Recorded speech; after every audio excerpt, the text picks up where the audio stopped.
Saksakallan gunarnavasya Vande Guru Sri Charanarabindam.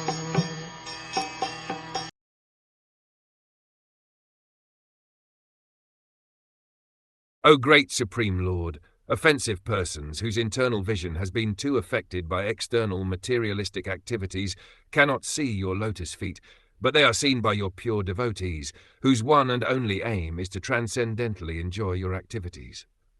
As stated in Bhagavad Gita, the Lord is situated in everyone's heart. It is natural that one should be able to see the Lord at least within himself. But that is not possible for those whose internal vision has been covered by external activities.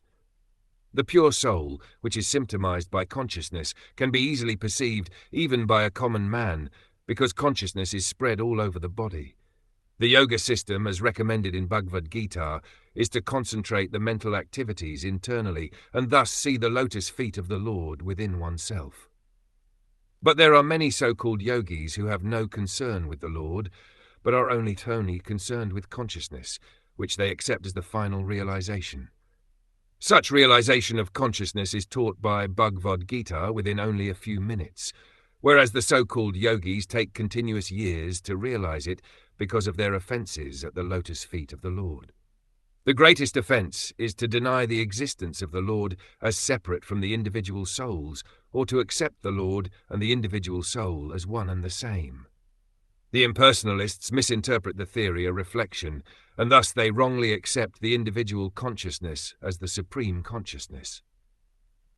The theory of the reflection of the Supreme can be clearly understood without difficulty by any sincere common man. When there is a reflection of the sky on the water, both the sky and the stars are seen within the water, but it is understood that the sky and the stars are not to be accepted on the same level. The stars are parts of the sky, and therefore they cannot be equal to the whole. The sky is the whole, and the stars are parts.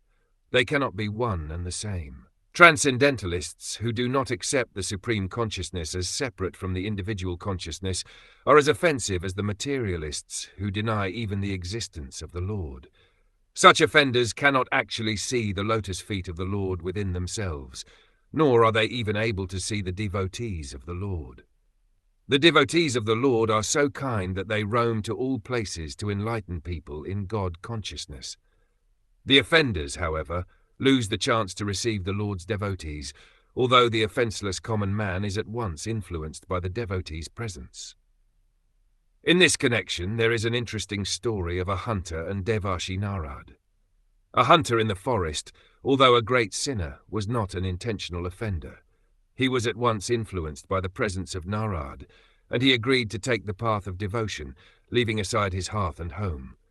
But the offenders Nalkuvara and Manigriv, even though living amongst the demigods, had to undergo the punishment of becoming trees in their next lives, although by the grace of a devotee they were later delivered by the Lord. Offenders have to wait until they receive the mercy of devotees, and then they can become eligible to see the lotus feet of the Lord within themselves.